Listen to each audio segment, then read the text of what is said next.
Today, let's talk about the next step in preparing for Black Friday and Cyber Monday, and that is how you should be engaging with your list in the meantime, leading up into BFCM and through the holidays. Now, this works for people with a list of 6 contacts or 60,000. You really must start where you're at, because in reality, the people on your list, they really have no idea how many people are receiving that same text message.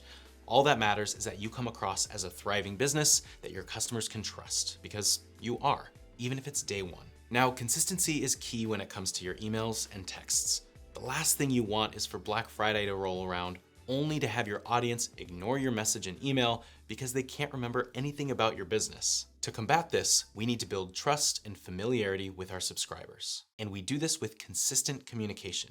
Nothing says, you can rely on us, we are consistent and will be here for the long haul, like a steady stream of communication. Now, you don't have to attack them with constant emails 3 times a day, that's not what I mean, but we have a very strategic way that we recommend you go about it. The key is to mix it up. Now, you'll hear many marketers say that about 30 to 40% of your revenue should come from email, meaning people click a link in an email, they arrive at your store, and that results in a purchase. But won't people get annoyed if we constantly ask them to buy something from us? Now, the answer to that is yes, obviously. We all get sick of people asking us to buy things all the time.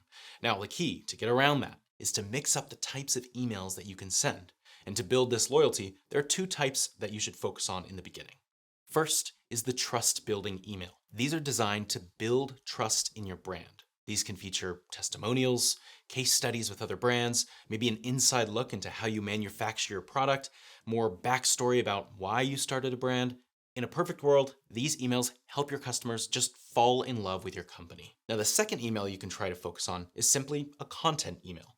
Now, the goal of this one is to provide value, not just create content for content's sake. If you do that, people will get sick of it, they'll realize it's providing them no value, and they'll unsubscribe. The goal is to provide value so they see this as something that feeds them, it improves their life, something they look forward to receiving in their inbox. Now, if you can do something like this, and you want to make a video for them every single week, go for it, but it does not have to be this complicated. It can be anything related to your niche. So if you sell hiking gear, send your list really interesting blog posts that you find, videos you come across, news snippets, tips and tricks for certain trails, best climbing spots on the West Coast, any piece of content that is relevant and would provide value to your list.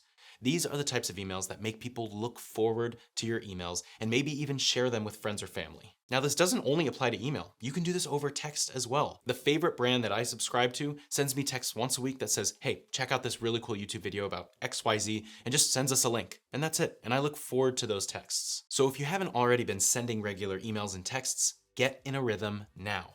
Yes, you're gonna have some people ignore you or unsubscribe, but that's why it's so important to weed them out now, so that by the time BFCM is here, your audience is engaged, they're opening emails, they're pumped to hear from you, and put that with the focus from last video on email and SMS list growth, and you are gonna be in an amazing position to bring in sales for the rest of the year and beyond.